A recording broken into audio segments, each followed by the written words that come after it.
Ladies and gentlemen, you're very welcome to this session. Thank you for staying with us. We have quite a good number of people online right now, and want to say hello to all of you. Thank you so much for coming in. My name is John Amoisi. Beth? Hi, my name is Elizabeth Hong, and I work at the NTD Support Center, which is the Secretariat for COR-NTD. Now, as you know, the United Nations Sustainable Development Goal 3, SDG 3, calls for the elimination of NTDs by 2030. However, the involvement of African entities and scientists, others in research and advocacy, has been rather limited, partly due to the lack or the paucity of research experts, policy makers, and implementers in the region. Now, this is unfortunate because over 85% of the global burden of NTDs is estimated to be borne by the African continent. And this certainly calls for the building of capacity in research across the continent. And this is the reason why we gathered this day. I was going to say this afternoon, but I know it's evening in some places and morning in some other places, to discuss capacity building in context for NTD research, all with the aim of supporting the elimination of NTDs. I'd like to give a special welcome to all of you who have joined us this day, especially the Director of NTDs from the WHO, Dr. Mwele Malechela, the Board Chair of the ARNTD, Professor Trudy O'Neill, and Professor Daniel Boache from the N-Fund. We would also like to extend a warm welcome to Dr. Eduardo Samogudo, who's the Scientific Director at the NIH and MOH of Mozambique, Stella Kefa, who's a research scientist at KEMRI, as well as Pelagi Boko Collins, who's at Sightsavers in Benin. I'd also like to welcome Joseph Schatt, who's from the Division of Neglected Tropical Diseases at USAID. Thank you very much. At this stage, I would like to very pleasantly introduce the first speaker for today. And she is in the person of Stella Kefa. Now, Stella is a research scientist at KEMRI and happens to be one of the former SGP awardees. She is an infectious disease epidemiologist with a background in laboratory and field research and training in quantitative methods. Her research undertakings are focused on the control of infectious diseases. In the past 10 years, she's focused on the control of helminths in the light of planned helminth elimination by the WHO. She's worked in multidisciplinary research, teams focused on infectious neglected tropical diseases, of course, using epidemiological and parasitological tools to achieve this goal. Without much ado, I'd like to welcome Stella to make a short presentation for us, specifically on an evaluation of Trichuris prevalence in Kwale County. Over to you, Stella. Thank you very much for the opportunity to talk about Trichuris in Kwale County, which is one of the counties on the Kenyan coast. Trichuris is one of the STH, that, as we know, STH are a group of 3 worms that have similar epidemiology and biology, and therefore can be controlled together. Let's move the next slide, please.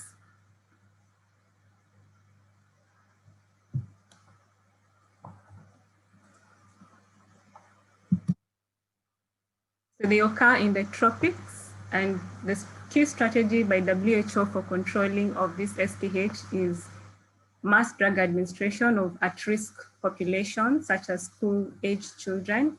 Kenya was one such country that implemented successfully a 5-year school-based deworming program with impressive coverage, as we can see on the panel on the lower left.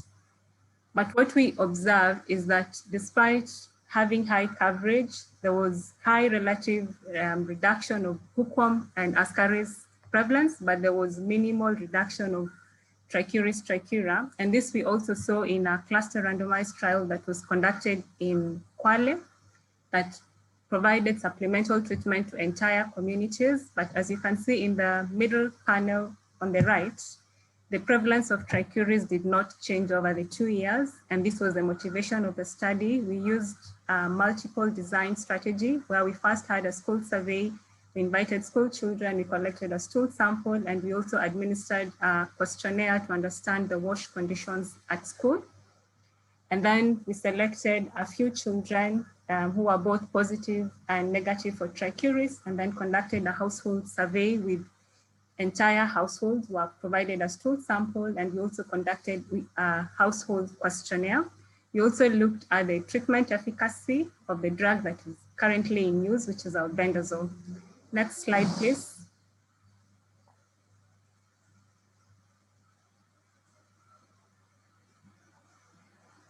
So when you look at the age profile, both at school and at household, it is the younger children who have higher intensity and prevalence of trichuris infection. But one interesting thing that we observed in the household, the older women also had high levels of trichuris, and this could be because of their close association with the children, cleaning the children, and they're the ones who take care of the children. And looking at the treatment efficacy, when you compare hookworm and trichuris trachura, you find that the egg reduction rate for trichuris was only 51%, while the cure rate was 36%. And looking at the paired box plot, you can see that there was almost no change in terms of the eggs before and after treatment. Next slide, please.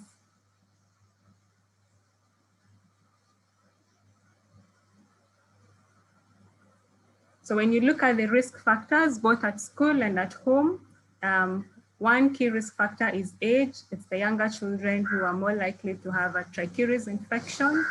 Having an ascaris or a hookworm infection also increased the risk of having a trichuris infection. Going to school with a high percentage of individuals having infection, or living in a village where there is high prevalence of trichuris, that was also a risk factor. But what we observed is that having a hand washing facility, just reporting, was protective. So taken together, despite the successful school-based deworming program, we still have trichuris in certain pockets, and maybe we should start thinking of STH as individual worms rather than collectively. Albendazole is not efficacious for trichuris, and we need to think of other possible combinations that we could use. And it is important to integrate wash intervention as we do the MDA. Next slide. I would like to thank the people with whom we worked together, the NTD, for the opportunity to do this study, and also for the participants and the Ministries of Health and Education. Thank you.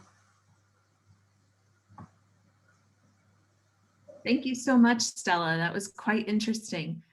Feel free to everyone to please type questions in the chat for the presenters throughout the presentations today. Stella, what were you able to learn from this process of completing the grant with the Small Grants Program?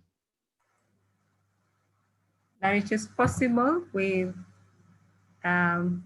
little money to be able to get data that can inform how the national program conducts their activities, their implementation process.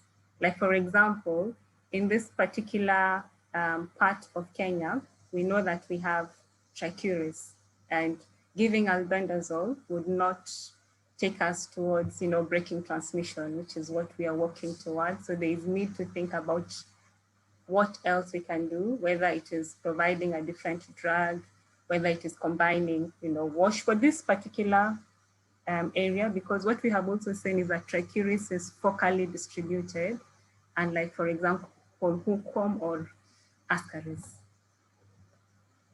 Thank you. Thank you so much. John, I'm going to turn it back over to you for the introduction for our next speaker. Oops, my apologies. Before I do that, a question came in, Stella. How effective is the WASH program in countries where everything is missing? Will you agree that, and would you agree that an improvement of life condition, including a socioeconomic status of the population, might be better? That is true. improvement of socioeconomic conditions will definitely take us faster, but in limited resources, what can we do to be able to get there? So is it behavior control, for example, encouraging people to, the hand washing facility is just an indication that people are actually washing their hands from when they leave the toilets. And that is it could be just messaging, which is cheaper than saying improving the entire community's socioeconomic status. Thank you so much, Stella. And back over to you, John. Thank you very much for that, Beth. I think it's really an exciting presentation from Stella, and really shows how with the limited resources, relatively limited resources to scientists in Africa who otherwise might not be able to compete for some of the very large grants, is able to make a big difference. And I'm sure with this, Stella will be able to move on to even compete for bigger grants, and more interesting, perhaps the connection between her work and how it informs the way the rollout of programs pans out. So thank you very much for that, Stella. Still on, I just want to run you through very quickly some of the expected outputs of this meeting. And one is we would like to be able to identify current challenges for collaboration among researchers, their institutions, and country programs. We are really intent on making sure that researchers have their ears where the programs are, so that they can make sure that their research, especially the operational research, is beneficial to the programs directly. We'd like to identify competencies for which capacity building is required, and outline any modifications to existing efforts at addressing these, or provide some novel approaches to be explored. We'd also like to identify ways of improving the translation of research findings into practical solutions to be implemented by country and programs and stakeholders. And finally, we'd like to better appreciate the SGP and how this can result in increased commitment by funders, and potentially the participation of new funders in this kind of endeavor. And with that, I do have the pleasure to introduce Dr. Mwele Ntuli-Malechela, who is the Director of the Department of Control of NTDs at the WHO in Geneva, Switzerland. Until her appointment in December 2018, Dr. Malechela was Director in the Office of the WHO Regional Director for Africa in Brazzaville, Congo, with responsibility for providing policy, managerial, and diplomatic service to the Regional Director. Before joining WHO in 2017, Dr. Malechela served as the Director General of the National Institute for Medical Research for the United Republic of Tanzania, and the first woman to occupy this post, and as the founding director of the Tanzania Lymphatic Filariasis Elimination Program. She worked for 30 years at the National Institute for Medical Research, starting as a junior scientist in the field of LF, and later working in the immunoepidemiology of filarial infections and running frequent programs. She holds a BSc in zoology for the University of Dar es Salaam and an MSc and PhD in parasitology from the University of London, specifically the London School of Hygiene and Tropical Medicine. Dr. Malechela has chaired the WHO Neglected Tropical Diseases Regional Program Review Group, RPRG, and was a member of WHO's Strategic and Technical Advisory Group for NTDs. She has been involved in a number of philanthropic organizations, including the Mishina Initiative, established to advocate empowerment for the rights of girls. She has authored several publications in peer-reviewed journals, and she is the recipient of a number of awards in recognition for her work against NTDs. Ladies and gentlemen, it is my pleasure to introduce the Director of NTDs at the WHO, Dr. Mwele Malechela. Thank you very much, John. Thank you for the opportunity to speak to you. It's afternoon on my side. I'm just trying to share my screen. Is that happening? Do you see my screen? Yes, it's working. Thank you. Right. Thank you very much. So as John mentioned, Africa disproportionately, first of all, John, thank you for that very kind introduction. Africa disproportionately. Can we have the full screen mode, please? Sorry? Sorry? Can we have the full screen mode, please? Oh, sure. Thank you. Thank you. So as John mentioned, Africa disproportionately carries the burden of a very high burden of neglected tropical diseases, but the continent still lags on the scientific capacity to address research issues. And the reason, some of the reasons are the absence of a critical mass of researchers, even though areas of excellence are seen.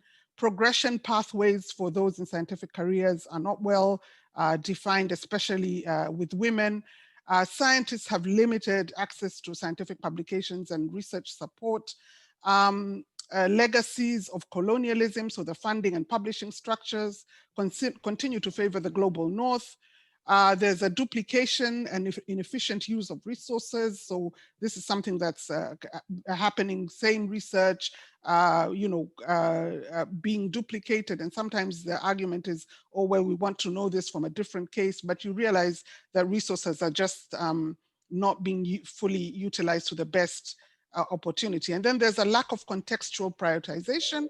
And with this lack of contextual prioritization, then comes the limited uptake of research results. And we find ourselves complaining as to why these research results are not taken. And having sat on both sides of the story as program manager and as a scientist, as a researcher, I kind of understand the tension that can happen with these two.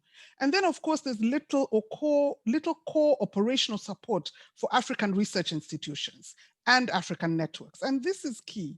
Without the core support, if we're only giving money to carry out research, we will not, these institutions and networks will not survive, and scientists are then not incentivized to work in their own countries.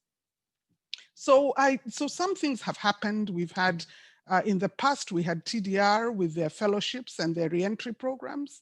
We've had a move towards a consortia with giving more money to southern institutions. We've had the small grants programs, ideas like the small grants programs under AR-NTD, and with the support of USAID and other players. But what is actually needed? How can we move forward? So we need better research priority mechanisms to ensure that we address the relevance gaps and hence increase the uptake. We need support for context-driven research. So if we say we're putting countries at the center, we must be intentional for ensuring support for research that answers country or regional specific issues. We must also be intentional to support careers pathways, but especially for women, and strengthening networks of excellence that exist in the global South. Now, we are developing the R&D blueprint, and the R&D blueprint is going to focus on all the 20 diseases that we work on. And we want a better understanding of what is going on from the global level, but more importantly, from the country level. So these gap assessments will be replicated at the country level, and key areas for research will be understood at the country level. In the R&D blueprint, like the other documents of the roadmap, which is a companion document to the roadmap. So like the other documents, we hope for your strong collaboration, because we will bring together countries, partners, the scientific community to actually build this document from the bottom up.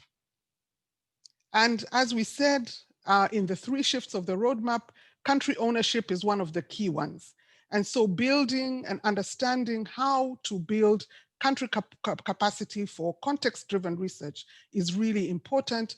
And it is one of the things that we will try and map out when we are working on the research blueprint, because we are not only going to be talking about the how, what needs to be done, but the how, and how it will be done, and how research results then can be taken up and used for programs. So really centering on this thought, it's really important that we build a very strong country capacity. And so the blueprint will then be on the R&D Observatory, WHO R&D Observatory. So my final thoughts is that, I'd like to call on all of you to support this blueprint, this R&D blueprint.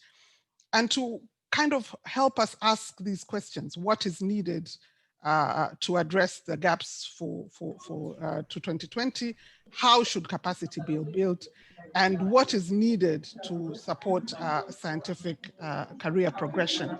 And many, many other questions. So I think in order to have to ensure that the roadmap and its companion documents, we can build capacity for sustainable change that the roadmap envisions. And you all know that this is possible. So let's work together and contribute to this R&D blueprint and focus on how we can best build capacity in our particular areas and focus on how this capacity can then strengthen context-driven research. I thank you. Well, thank you very much, Dr. Malechela, for that brief presentation, which really touches on things that are very exciting to hear the WHO doing. And one refrain that sounded throughout your presentation, which I found very poignant, was we must be intentional. We must be intentional. Things don't just happen, especially in spaces where there is relatively limited equity and equality. To ensure that we have both this equity and equality, we need to be intentional. Just very quickly, can you perhaps tell us what you think about how a setup like the AR-NTD and the small grants arrangement could be part of this intentional process? So thank you very much, John. And I really, really want to emphasize again on intentional. I think the AR-NTD really has a good opportunity. First, it's based on the continent. It is very Pan-African. It focuses on African scientists. So I think, just the presentation that was given just a few minutes ago is an indication of what kind of contribution the AR-NTD and the Small Grants Program can offer to answer questions that are particularly in operational research that are needed to move programs forward. But I think, moving a step forward, I think AR-NTD also has to be part of kind of pushing for the right prioritization and the agenda development on the continent. I think that's a key area. And I think from there, the continuous support for these small grants will help countries answer their specific questions. You looked at the heat map. Countries will have their own heat map with specific gaps which they need to have addressed. And those, and so these programs like these will actually support these countries. And I think then you have the capacity that moves these scientists to then go for bigger grants, which then will also contribute to building country capacity. Then these becomes principal investigators of grants that then cover a larger spectrum. So I think that there is a good opportunity here, John. Thank you so much, Dr. Malechela. A couple of questions have come in through the chat, and I didn't know if you might first comment on the key timelines for the development of the R&D blueprint. So the R&D blueprint is starting now, and we hope to at least have it ready by, not ready, but at least in some form, because we do really intensive consultations. So it will take at least the first quarter of next year to go through all the consultations. So we're looking at the second quarter of next year, but please don't hold me to it. Don't, that is an estimate, and we promise to give you, as soon as the process starts, we promise to give you tighter timelines. So I have sent it to you. So. Wonderful, thank you so much. Another question, how do you see open innovation playing a role in building R&D capacity? Okay, so open innovation is really, really important, and particularly I'm a big fan of what is called homegrown innovation. I think that's a really good, I think it's the problem is that sometimes it's not, which is by the very nature of what innovation is, it's not very structured. But I think it could be a place where NTD programs could really reach out for ideas and for ideas and for things that will move the program forward. I think, for example, during this time of COVID, we've seen tremendous innovation in Vanuatu. We've seen innovations in India. We've seen innovation in Madagascar of trying to make sure the program works safely during this time of COVID. So I think that you know, taking that and saying and being more intentional, again, being more intentional about wanting to take these homegrown innovations and see if we can take them to scale in some places. I think that's the key. Wonderful, thank you so much. There are a million questions coming in the chat for you, but we might hold those till a little bit later whenever we have. Do you want me to respond in the chat? I can respond. Sure, you'd be more than welcome to. Sure, okay, and we might bring some of them back up in just a little bit during our panel portion. Thank you so much, Dr. Malachella. Thank you. I would now like to introduce another Small Grants Program awardee. Dr. Pelagi Boko Collins is a medical entomologist based in Benin. She has been involved in the malaria vector control field for 8 years, but she believes that entomology doesn't only need to be applied to malaria vectors. She has successfully embraced the NTD field placement and entomology at the Center of Elimination of LF in Benin. She received the COR-NTD Small Grants Program Award in 2018 and was able to conduct a xenomonitoring study in 5 endemic districts under Mass Drug Administration in Benin. Pelagi is currently the NTD Program Manager with Sightsavers, working mainly on onchocerciasis, lymphatic filariasis, and trachoma. A warm welcome to Pelagi. Thank you, Elizabeth. My experience with this grant, it was a game changer in my career and in my life.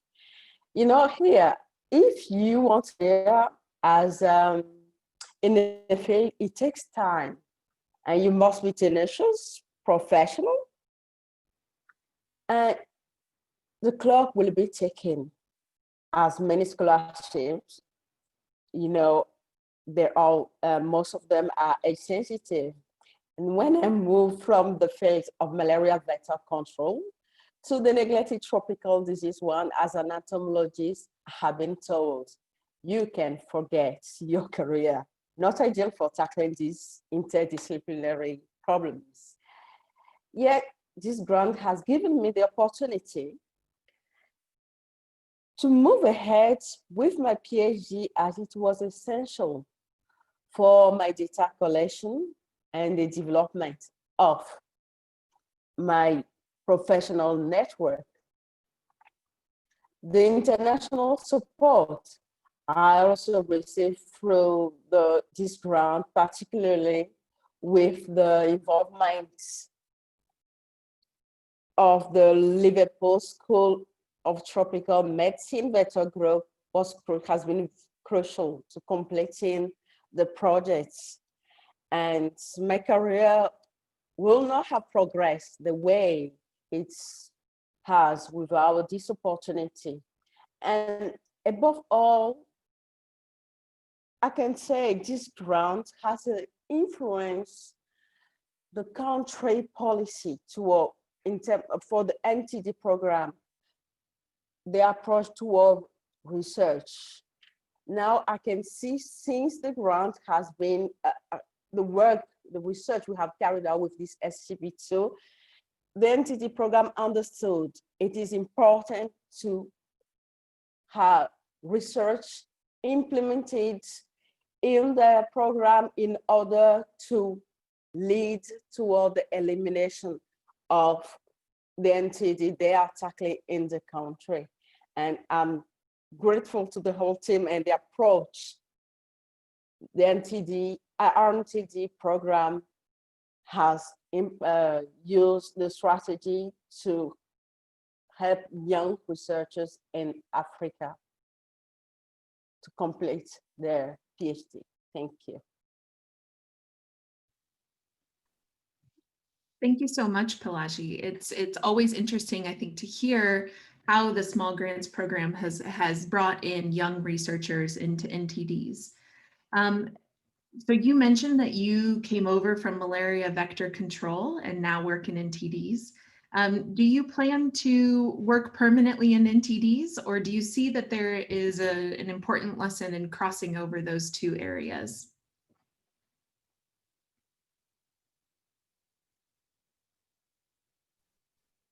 I think I will make my career here. While to show it is important that entomology is not specific for malaria vector. There are many vector-borne diseases in neglected tropical diseases, and that has not been, I mean, the spotlight has only been brought on it recently in my country. All the researchers in entomology are based in the malaria vector control program, and I'm trying to show with this grant, there's an opportunity to do entomology and to cross both fields. This not specific for entomology, is not specific for malaria. Thank you. Wonderful. Thank you so much. We appreciate your sharing of your perspective and your experience. I would like to now welcome a familiar face, Dr. John Omwesi, to speak about the scope and the work of the AR-NTD Small Grants Program. I'm going to give him just a brief introduction, although many of you already know him. Dr. Omwesi is the Executive Director of AR-NTD. And he is also a group leader of the Global Health and Infectious Diseases Research Group at the Kumasi Center for Collaborative Research in Tropical Medicine, which is the secretariat for AR-NTD. Dr. Omwesi trained as a physician and holds postgraduate degrees from the University of Minnesota School of Public Health, and then moved on and worked at, I believe, the London School as well. Dr. John Omwesi, we'd like to welcome you in sharing your experience with the Small Grants Program.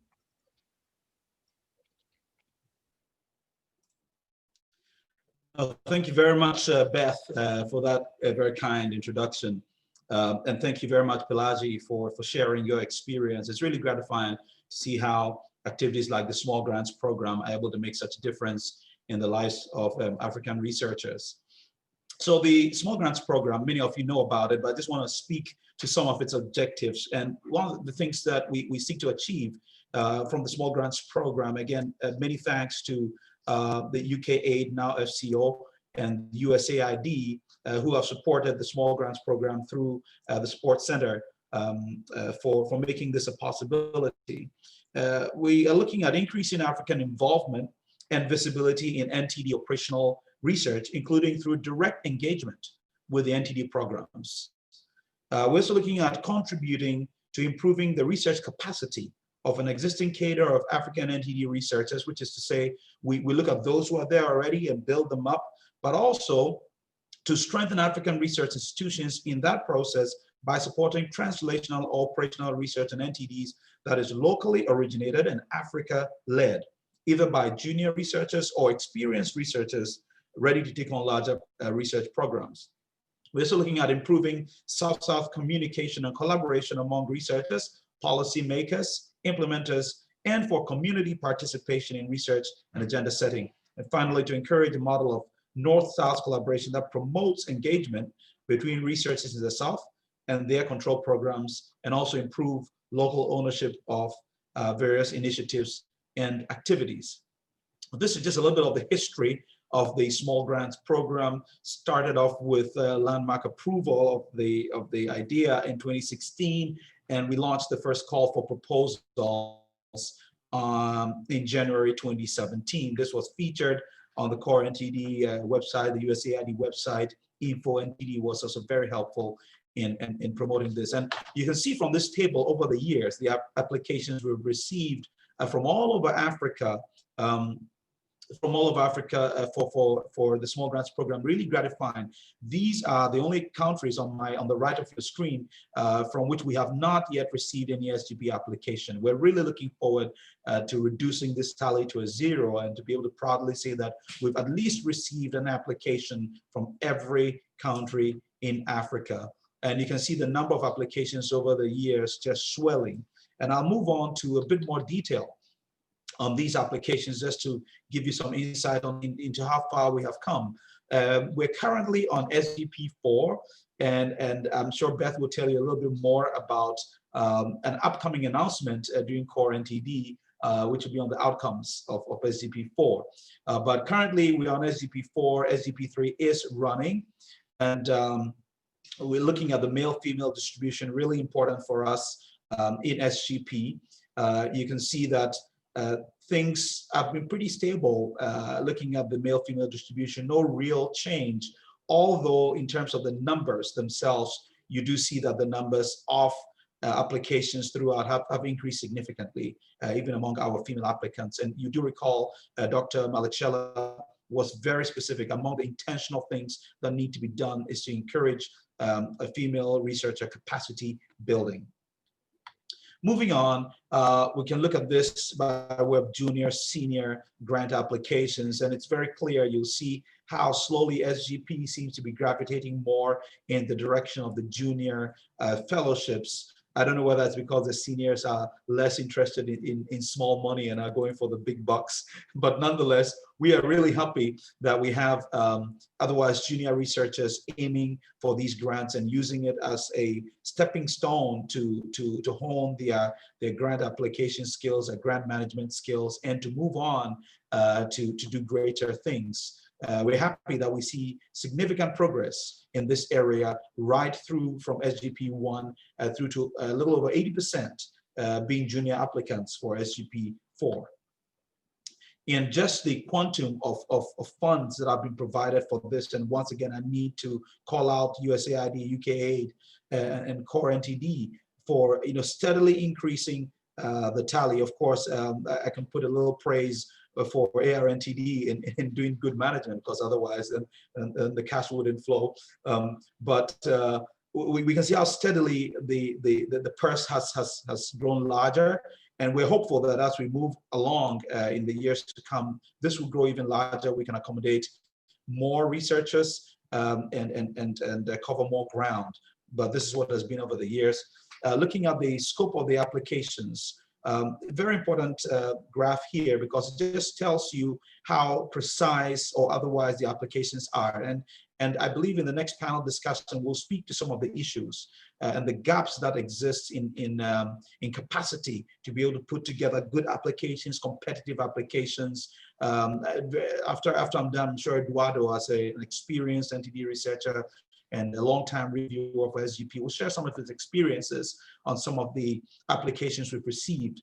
Unfortunately, a good number of the applications we receive sometimes fall out of the scope, which means that either people are not reading the call well, or people are just trying their luck. Some of the submissions are such that they just can't move forward to the next stage of the review process. And how do we close that gap and make sure that we have high quality applications and really tight competition right there at the top? And that's a distribution you can see on your screen. So even if some applications make it because they are on target with the focus area and the application is complete, some fail to move forward because they either have no budget at all or they just did not follow the instructions for the budget template. Of course, occasionally we are a bit lax about this, and we would ask an applicant to please submit using the right budget template. But if you really want to compete up there for the bigger grants, you will stand no chance at all of any consideration if you just do not use the right template. And these are very, very important signals to pick up, because they help us to identify where the gaps are, focus on those, so that otherwise talented researchers will not miss out on important grant opportunities. Here you see, again, male-female distribution within the junior-senior category. And it's nice to see, again, a steady increase in our female applicants. This is for the SGP 4 and the applications that did make it finally to review. And I think this is really, really encouraging. So this is just sort of a sneak preview into SGP4, but also an overview comparing SGP1 through to SGP4, where we are, and looking into the future. Hopefully we can have a larger purse, more applicants, more female applicants, cover more ground in Africa, and provide research that would directly inform the rollout of programs by national programs and other stakeholders across the continent.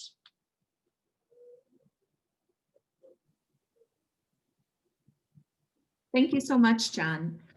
So I noticed on the slides that the number of applicants that are in scope has continued to increase year after year. What do you think is responsible for that increase in applications that do fall within the scope? And have you seen an increase in the quality of the applications from year to year? No, absolutely, Beth. I mean, you've been involved in this for a long time, and we do see, I mean, if you looked at the graphs carefully, you'd realize that we had more applicants last year for SGP3 than we did have for SGP4, but this needs to be looked at in context. For SGP3, there were several applications that just did not fit into the scope. So we were a bit disappointed here, because while we were happy we had a lot of applications, we're wondering, okay, what would make people apply for something that they clearly are not eligible for?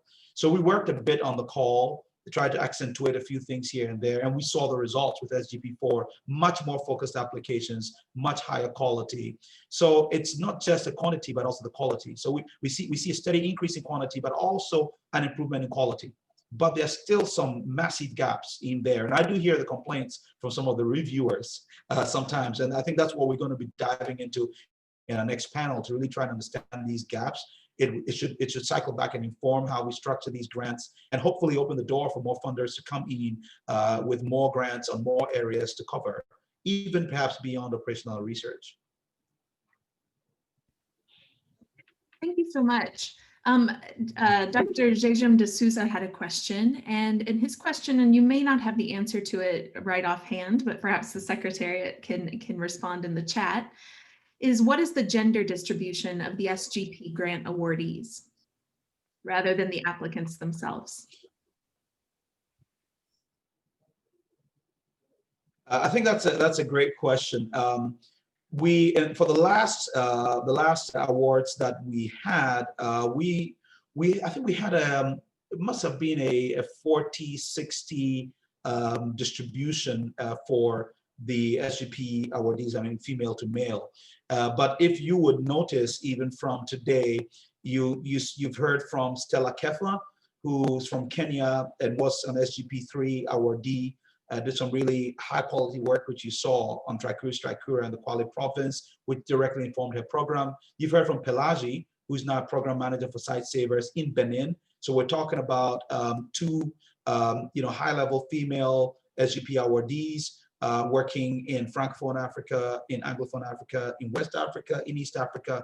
So we're already beginning to cover that divide, or that stretch from east to west, including central, of course, north and south. Not so much of the north, I must say, but we really intend on making sure that, again, like Dr. Malachela said, being intentional about it, making sure that we have the adequate female representation, not only in the applicants, but also in their awardees. But we should be able to provide the fine figures of this distribution to you. Thank you so much, John. We'd now like to welcome Dr. Eduardo Samogudo, who holds a Bachelor in Science and Medicine from the Eduardo Mondlane University in Mozambique and PhD in Immunology from Oswaldo Cruz Institute in Rio de Janeiro, Brazil. He has received numerous fellowships, including Junior Postdoctoral Fellowship by the European Foundation Initiative for African Research into NTDs, and a Senior Postdoctoral position with the EFI-NTD. Dr. Gudo is a recipient of several awards, including a National Research Fund grant in Mozambique. He occupied the position of the head of Department of Reference Laboratory Services between 2010 and 2014, and later became the scientific director of the NIH MOS between 2014 and 2018. He is currently the Deputy General Director of the National Institute of Health in Mozambique and serves as a small grants program reviewer. Dr. Eduardo, please, you're welcome to unmute yourself and turn on your camera. Yeah, yes, good afternoon. I would like first to thank John and R&D for the invitation to play that important role as a review of small grant. And then I would like to congratulate John and R&D for these unique opportunities of raising these small grant opportunities that, based on my experience as a reviewer, this has played a key role in building capacity in Africa continent, where limitations on building capacity for doing high-level and sound research is still challenging. So I understand I have 5 minutes, John. So I will focus on the main challenge that I have seen playing that role as review of those small grants. I will try to combine as well my experience as a review of other grants in our continent. I will touch base on 5 key points. Scientific aspects related with those applications, mentorship and coaching, financial aspects, partnership, and gender. So John has made my life much easier. Touch base at last slides of his presentation on the gender balance. First, in terms of scientific component, so key challenge has been the strength of the application. So it's true, it's exciting that we have seen that quality of the application has increased, but this still represents challenges, the quality, the strength of the application. And then when I talk about strength of the application, I am talking about scientific strength. Being more specific, I am talking about experimental component. So it's still a challenge. So the experimental design and the research design of the application still represent a challenge. But on my perspective, this is why these small grant opportunities, they play a critical role.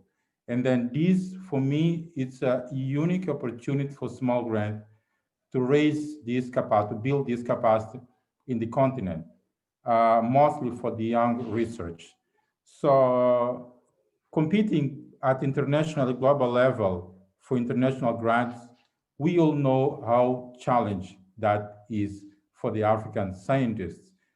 And giving the young scientists and even small, I realized that I was happy that we have also significant number of senior, but I will touch base more on the junior ones. These represent for them an opportunity where they can learn, they can build their strength, they can improve their capacity so that they can jump to the next step, that is application for the big grants. So I see small grants as the bridge for those young scientists to move toward a more senior and competitive scientists that they can compete in equal manner with other international groups. But we all know that in African continent, unfortunately, there are still significant challenges. The second component is on the mentorship. So finding mentorship mentors, senior mentors that are available, they are strong, they are scientific, productive, and then they are available is real important challenge. And then this is, for me, I was witnessed this as one of the important challenges as a review of those applications, is the strength and seniorship of the mentors. That, for me, again, this small grant opportunity, it's also an opportunity for those mentors today to build their capacity and improve their skills in that component. The next component is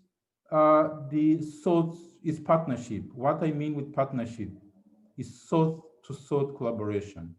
So this is still a challenge in Africa. And then for me, these small grant opportunities, they are also a unique opportunity to build, not only to strengthen the individual skills of the young scientists, but it's also an opportunity to build south-to-south collaboration.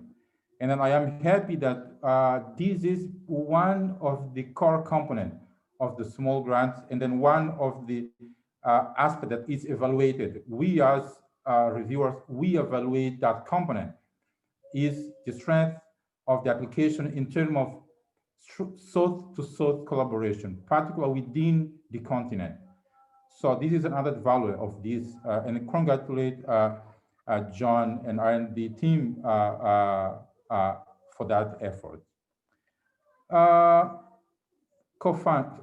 In terms of funding financial aspects, what has been interesting to me as a reviewer is to see that there is still challenges and limitations in terms of the local co-funding. I have realized that there is still some challenge in ensuring that this small grant it's also as in there a component of co-funding. So in significant number of the application, this grant is the main piece of the funding for the research. From one point of view, it's an excellent because it's a seed money to build a new topic, a new research component, but it's also important ensuring that this small grant is part of more larger program, funding program. And last is the gender balance. John just raised that. It's still a challenge. There are most of the applications I have received are for male. And then I am very happy that, John, you have chose 2 female awardees to present in this webinar. That for me, this, John, is the demonstration that for R&D, for the small grant, the gender balance, it's a core component. It's a strong value of this application. So this is all I would like to share. And again, John and the R&D team, congratulations for this important grant opportunity for the continent. Well, thank you very much for that, Eduardo. We really appreciate you coming on. I know you're practically leading the COVID effort in Mozambique, but I think it's a clear demonstration of our commitment in the NTD and in the small grants program with COR-NTD to make sure that we have the important representation that will give us a full view of what the issues are and how to tackle them. And you're all the way in Mozambique, which is Lusophone. So I'm really happy that we do have the Francophone, the Lusophone, and the Anglophone contribution to this webinar. I think it's really exciting. Thanks again, Eduardo. But I'll just like to move on right away to our first panel, and we'll do a quick round. I realize that we're short for time already. When something's so good and you're enjoying it, you don't see how the time runs so quickly.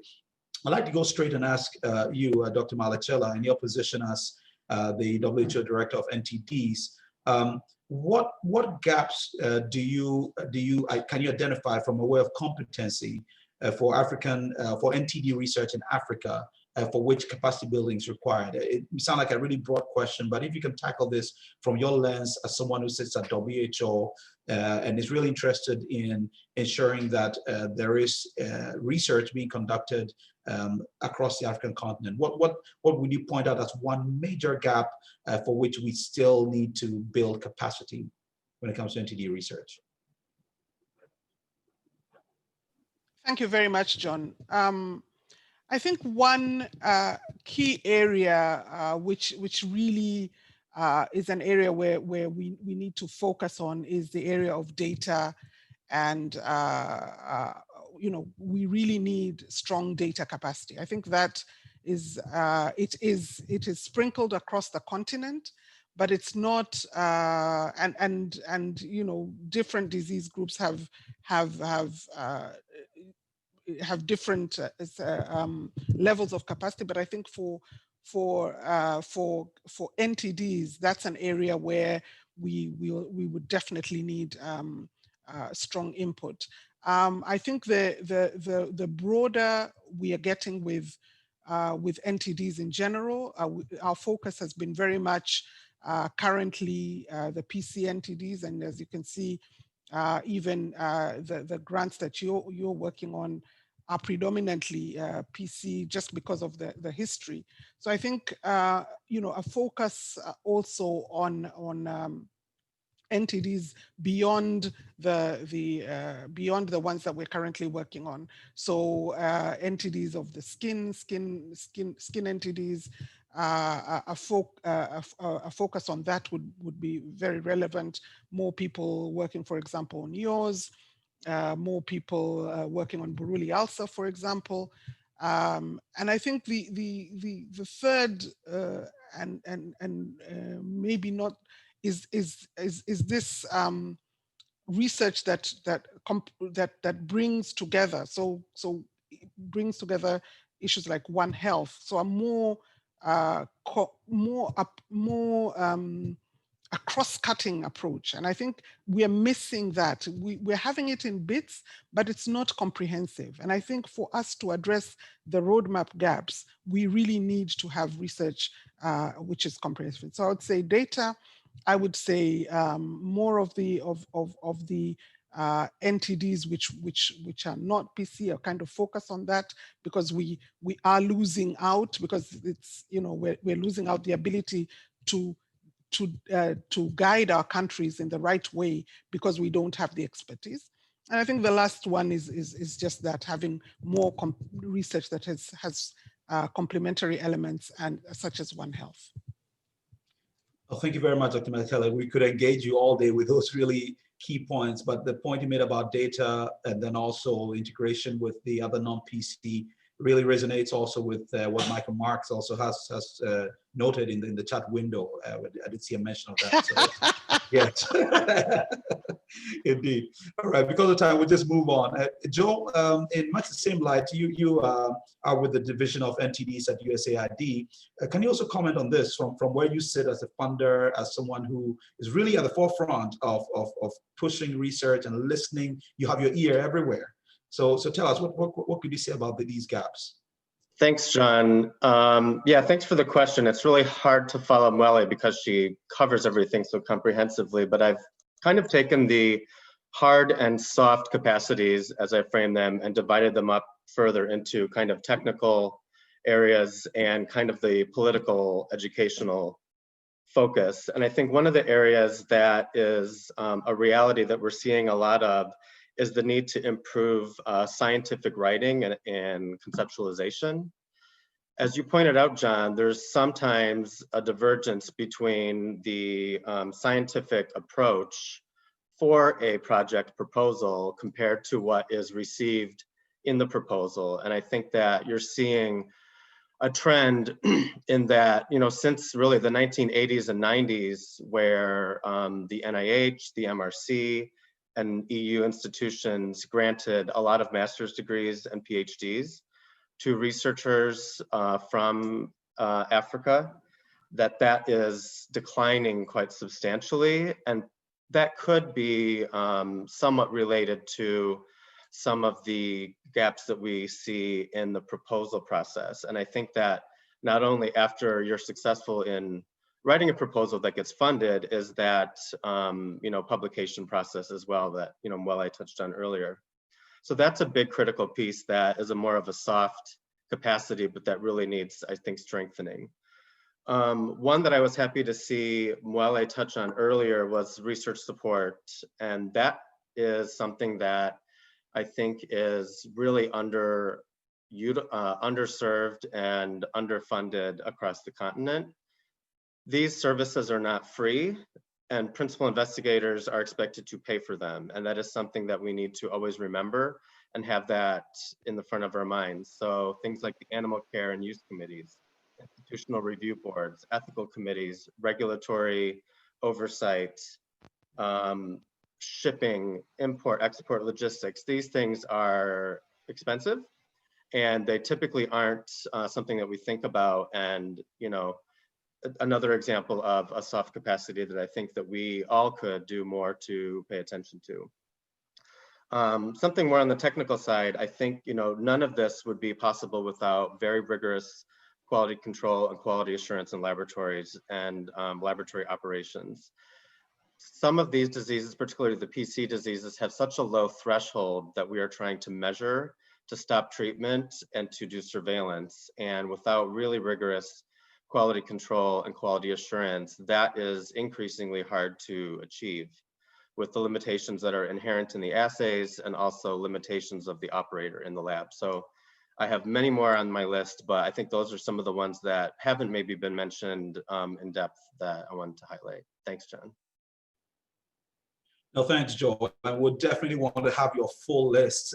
You know, really exciting things you pushed on. No, seriously, we'll be contacting you for that list because we need to talk about these more. What you touched on, particularly on the research support, brought a smile to my face because as a researcher myself, I do realize how we can often spend half our day just running around doing pseudo logistics and a bunch of other things when we really should be cracking our heads on more of the science. And so it steals a lot of time off from many of us researchers, and we could really do a better job with a lot of research support. So thanks for that. I hope we have the opportunity to discuss this some more. I'd like to move on right away to you, Trudy, as the board chair of AR-NTD. Also, what do you see very briefly as some of the gaps for which capacity building is needed for NTD research in Africa, in your view as the board chair of the AR-NTD and as a researcher? Thank you very much, John. Yes, Joe and Mwele has already touched also Eduardo has touched on many of the competencies that I think are lacking. However, linking to Joe in terms of the soft skills, I do think, and I actually want to emphasize this, so many have spoken to this point already, is the writing skills, and specifically the ability to pitch an idea to fit within a funder's call.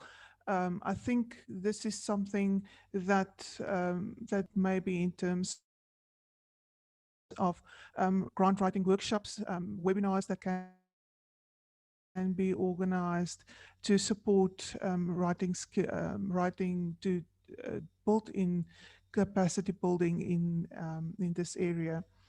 I think here also another point that come in, and I think Eduardo touched on this, is mentorship.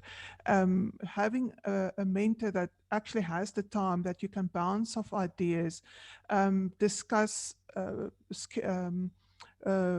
granting calls with, and then have somebody that can actually read the application before it goes in for submission, I think will go a long way to actually address some of these soft skills. And often the best way to really develop these skills is to do them, to actually write the proposals and to just practice them.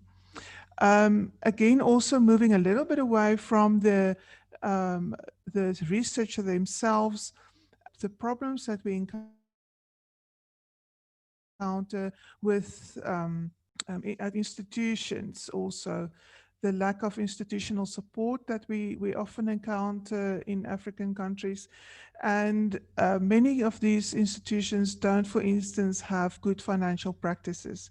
And this can have quite a lot of consequences in terms of getting funding released on time and distributed and actually into the funds for have funds in hand for the researcher to perform the research.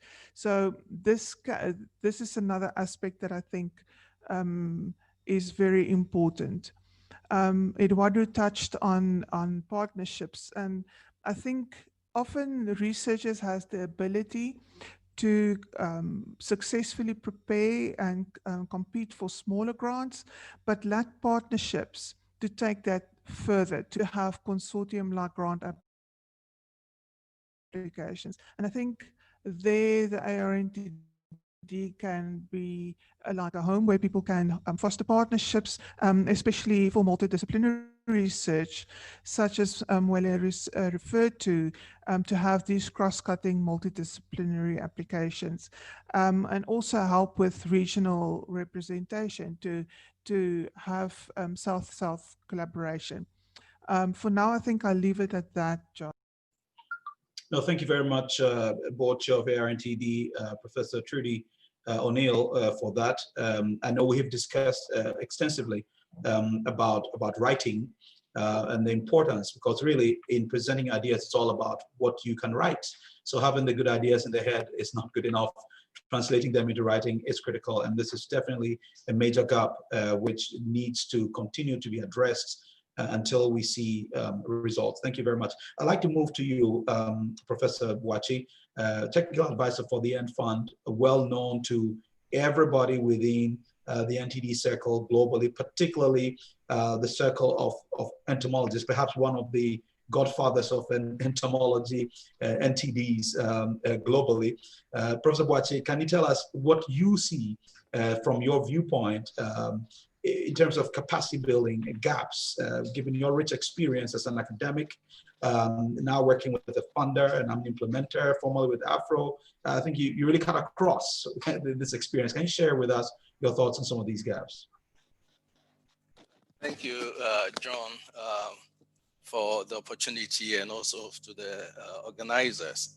Yeah, I'm grateful that we're talking about capacity building, because there's been something that I've been discussing with quite a few of funders and also some of the NGOs working on some of the NTDs. And today I'm not going to talk about entomology, even though there's been one of the competencies, technical competencies that seem to be dying out.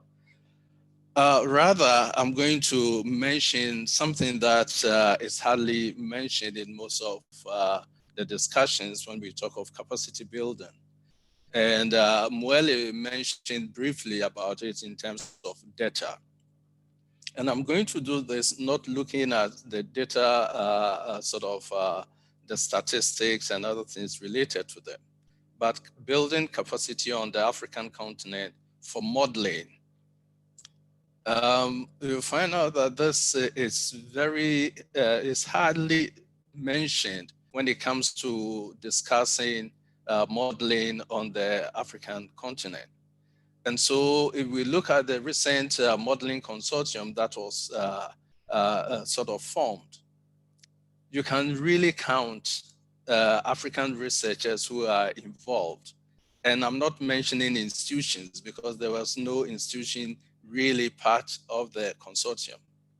And so it makes it difficult for information coming from modeling and modelers to be implemented and improve the programs. And so this is something that I think really needs to be tackled, so that we can actually have modelers working with programs to be able to use the data that is available. One way of doing this is having the situation where if modelers, established modelers are looking for data in the countries, that they can include as part of their request to have one or two candidates who are qualified to be trained as modelers or on the data that they are collecting. And I think this is something that will create country ownership as well. Another thing that I think is missing is the competency in social sciences. Most of the time we have a very few social scientists around. And so when we are developing our proposals, and it has to be something that involves communities and other institutions in the countries, you find out that we rely on very few of these social scientists. So I think this is something that really needs to be taken into account. Thank you.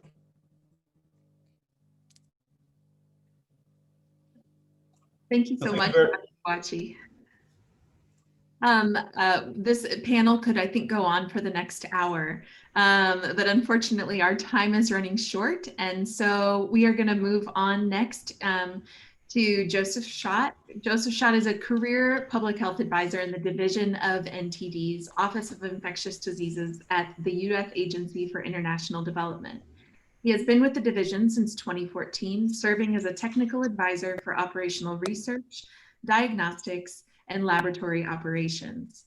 Joe serves as an agreements officer's representative for USAID's Act to End NTDs West program, focusing on NTD elimination and control in West Africa, as well as the AOR for USAID's Coalition for Operational Research on NTDs grant, or COR-NTD. Joseph, we'd like to welcome you now, and we're excited to hear your remarks.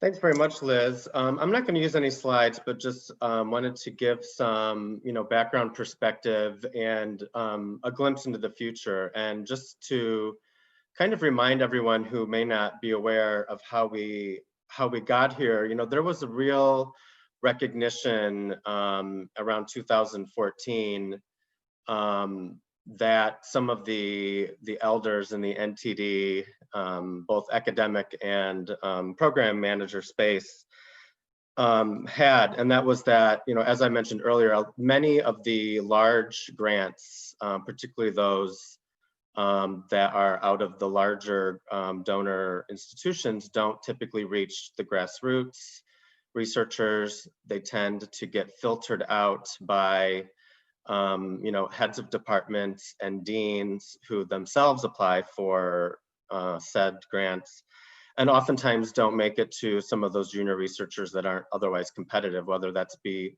from lack of the experience in applying for other grants of that caliber. And so I think one of the things that we wanted to do by working with the community and creating this mechanism was to target specifically those individuals. And I think we've seen a lot of success in that, both in the number of sheer applicants that we have applying, in the caliber and quality of the applications themselves. And we've also been able to attract formerly DFID, now FDCO, into the consortium to also fund researchers that more follow their line of investment around the critical areas of equity, of coverage, and of morbidity management. So I think that just by virtue of the success of the program in the earlier couple years, we're seeing other donor partners join in the funding streams. And I think, as many have pointed out in the chat, and as Mwele and others have mentioned, there is plenty of white space for other donors to come into this and to fund areas that they and their investors or parliamentary or congressional stakeholders really hold dear to their hearts. And I think that you may see this model grow to bring in others. And I think that's something that we should all encourage in our advocacy efforts. I think that the other topics that you all have raised in the chat about the closing the gender gap in the successful applications is something that we're watching very closely. I think that in general, you will see that divide continue, unfortunately, and but that is something that we do want to help close the gap on. And I think some ways, in small ways, we can do that, such as the suggestion about providing some very tailored and specific feedback to the unsuccessful applicants so that they may reframe or revise their application going forward for future calls. One of the other suggestions that we in the donor community have heard is to perhaps do a more targeted call for specific diseases. Trachoma is historically not a community that sends applications into the small grants program calls. And so we've thought about doing specific calls for trachoma.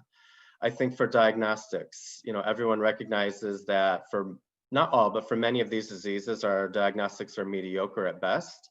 And I think that you will see a lot of interest and investment from USAID and other donors in the space of diagnostics. And I think that will be something that we may have to do targeted calls for in the future. So I think just in wrapping up, we're trying to cultivate the next generation of researchers because we recognize that, NTD programs are not just the PC NTDs. There are over a dozen, over 20 more other diseases that are in that bucket now.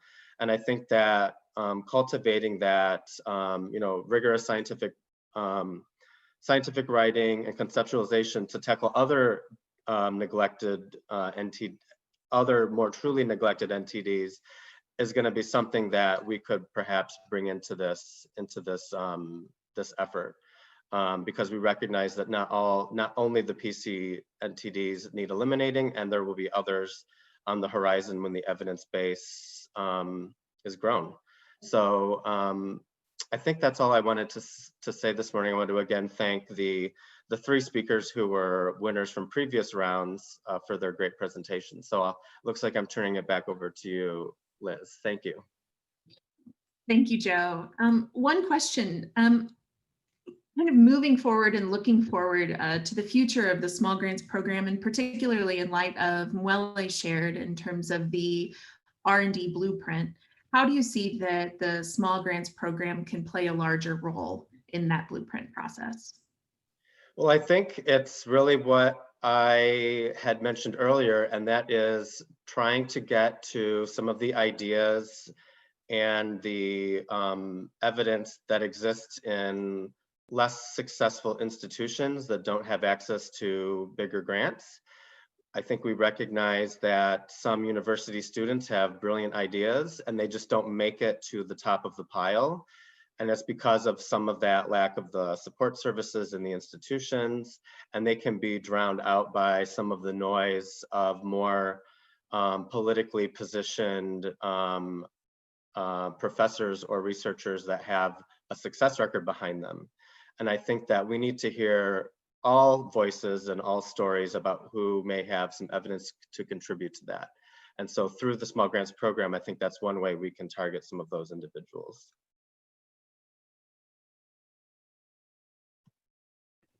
Thank you so much, Joe. I also wanted to ask Dr. Eduardo another question. Dr. Eduardo, if you are still there, I hope you are. Yes, wanted to get a little bit more perspective. You are the director of the NIH there in Mozambique. And so what are you able to do in your role in order to promote programs like the small grants program to gain and to have more applicants coming from your country?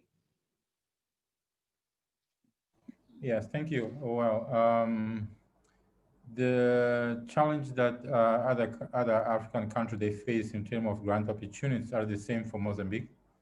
So in Mozambique, we have very few opportunities for domestic funding, even for young scientists.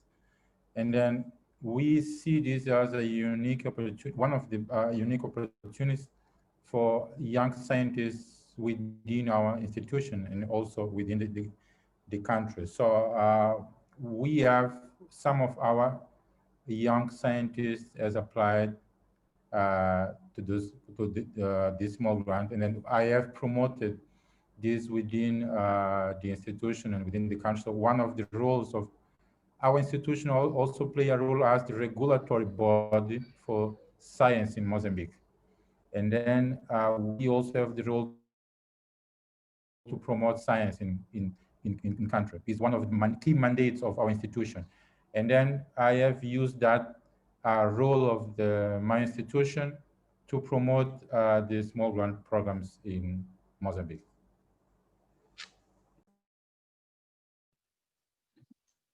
Thank you so much. There's been a number of questions coming into the chat, and unfortunately we don't have time to address all of them. But as John posted in the chat, he and I will be reviewing these closely and adding them in and taking them into consideration of how we can both improve the program, the small grants program through COR-NTD, as well as what our role can be in the larger NTD community in regards to research capacity building and sort of turning over those resources to the endemic countries themselves. I think it's time for my closing remarks, if I'm not mistaken, John. I think we do have a little bit extra time, about some 10 minutes more to go. So, yeah. Then go ahead there, John. Thanks, Beth. Yeah. I just wanted us to touch on an issue, and thank God we do have, some 5-10 minutes to go, which is on the issue of fragmentation of capacity building efforts, which sometimes can be a problem because sometimes a funder may not know what the other is doing, what program is, coming on. There is some duplication of efforts and all that.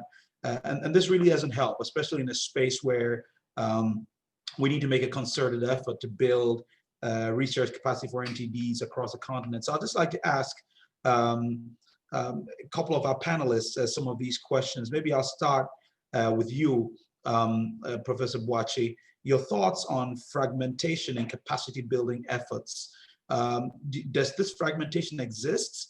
And how do you think it could be better addressed?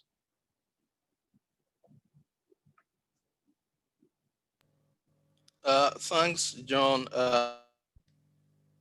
I think the fragmentation exists because most of the time you don't have the academics and researchers talking into programs. And so once a funder is prepared to support a program, the researcher is also looking for grants from another source. And so you end up having different sort of funders supporting almost the same thing in different even in the same country. And sometimes when you have these researchers being able to finish with their research, there's also no uptake by the programs because the programs were not involved initially in coming up with these questions. And so I think one way of resolving this is to have in-country a very strong collaboration between national NTD programs and research and academic institutions. Even for the AR-NTD, even though you're talking of small grants, if the grants are, and it's one of the things that you do mention, that there should be a link to the national program. I think this is very important because then it helps other donors who are working with programs to know that the challenge of the program is being addressed through research that is being funded from an outside source. And also the programs can then buy into whatever results that come in. An example is something that we did with the Ghana National Program on LF, where they identified an area where it's not considered to be endemic, but they have been seeing cases. And so through the discussion with them, and this was supported by WHO TDR, we were able to go to this area, do some research, and recently we've been having discussions with WHO Geneva to try and see how do we move forward with this type of research. So WHO is aware, the donors are aware, and other partners are aware. And so I think this is one way of avoiding this fragmentation in research capacity building. No, thank you very much for that, Daniel. And Joe, I'd just like to come to you really quickly on that because you've made a point, a really important point about grants to COR-NTD and the small grants tend to be more successful if they're tied to the MOH. Now, this is really important. And with small grants program, we have been very deliberate in the application process. There is a section where you need to say how this fits into national priority and how you're going to really connect with the program. At the same time, as researchers, you want to have that independence to do your research. You don't want to have, to be tied down to the MOH and then them saying what you can do and what you can't do. Sure. What's important is you do what is important to the programs. How do you walk that tightrope, maintain your independence as a researcher, at the same time, making sure you're satisfying the program? Well, I think as Prof. Boache outlined, not each person doesn't have the full picture of the story. And so you need both the programmatic information and the researcher's expertise and information to tell the story and build the evidence base. We definitely see stronger application quality, better results, publication, and results uptake into programs when co-PIs, both from research institutions and the national programs, jointly work on developing the hypothesis and submitting the application for approval. I think that's just the natural way to identify the challenges and bring in the expertise to try and address them. No, thanks for that, Joe. That's really helpful. And I do read your comment, Moses Bokhari, Prof. Bokhari, from the EDCTP all the way in Cape Town. You mentioned the Essence mechanism managed by WHO TDR. I think it's Gary who manages that if he's still there. Yes, and they used to coordinate funding for capacity strengthening to avoid overlaps. I think this is really important, the question of fragmentation overlaps. And I'd like to come to you, Board Chair of the RNTD, Trudy, just for your comments on this issue of fragmentation. We certainly are not saying everything should be together in one pot being managed by one and everybody dips in, because variety is really important and the independence is so important. But if in your view, also as a professor, as an academic, and the board chair of the RNTD, how do you see fragmentation? Does it exist? And how do we go around this? Thank you, John. Yes, I do agree. I do think fragmentation occurs. And we often see a lack of synergy among funders by posting competing grant opportunities. Now, as you say, it is good to have competition. It's good to have different options for researchers to apply to.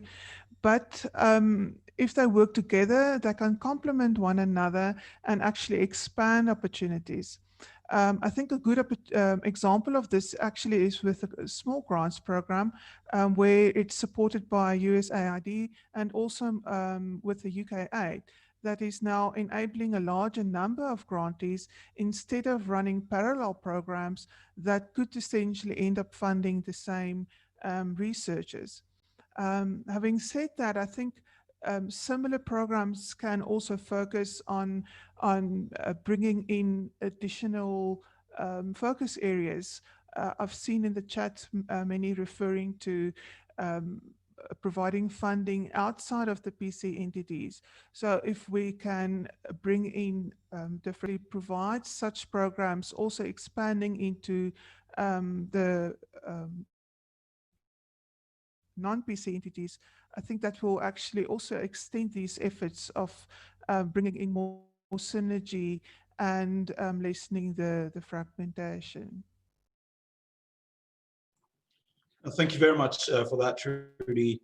And with that, we'll need to be closing. We just have about 2 minutes more to go. I'd like to invite Dr. Malachela Mwele just for your comments, your closing comments on this session.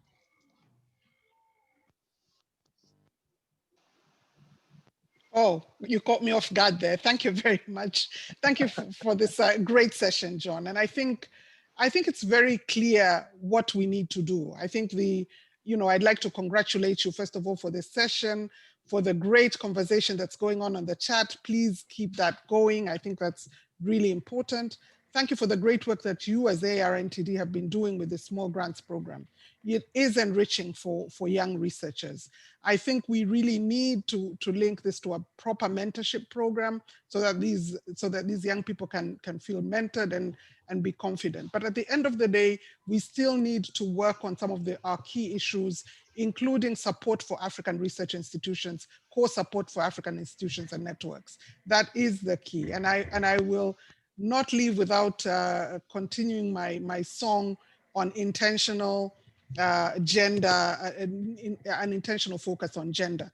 So I think that we have a great opportunity with the roadmap to really refocus and re-examine what is the kind of capacity that we need in Africa, and how can we actually get to it. I think capacity mapping, doing some work on capacity mapping, seeing where we're not getting the best research, things that you're already doing. We would love to hear from you. And Anthony Solomon, as he prepares for the R&D blueprint, would really love and appreciate input from all of you at AR-NTD. So once again, thank you very much for the invitation. And it's really been a fantastic afternoon for me. Thank you. Thank you so much, Dr. Malechela. It's been a pleasure having you today. And I just wanted to thank everybody for their active participation in the chat today. And another thank you to all of the panelists and the small grants awardees and other speakers today. It has been a really valuable conversation, and I'm excited to see where it goes from here. As John alluded to earlier, we are finishing the review for the 4th small grants program, and are hoping to announce those winners, those awardees at the annual COR-NTD meeting this week. So please keep an eye out on the social media channels for AR-NTD and COR-NTD. Those announcements will be made soon. And over to you, John. Well, thank you very much, Beth. I think we're just about a minute over. And I'd like to ask Professor Trudy O'Neill, board chair of the AR-NTD, just to pass a comment or two, just to close us, and then we'll be done. Thank you very much. Thanks very much, John. And thank you for your team also, and the COR-NTD team to organizing this webinar. I think it's been extremely insightful, and I really enjoyed all the contributions also in the chat. Thank you very much also for whether to give us the WHO perspective, and I fully support the drive for improving gender representation in African research. John would know this is something quite close for me that I would like to see grow across our continent. So I think for me, as John said, we're already over time. So all the best to everybody. Stay safe everywhere and enjoy the rest of your day. Thank you very much from the AR-NTD Secretariat in Kumasi, Ghana. Thank you for joining us.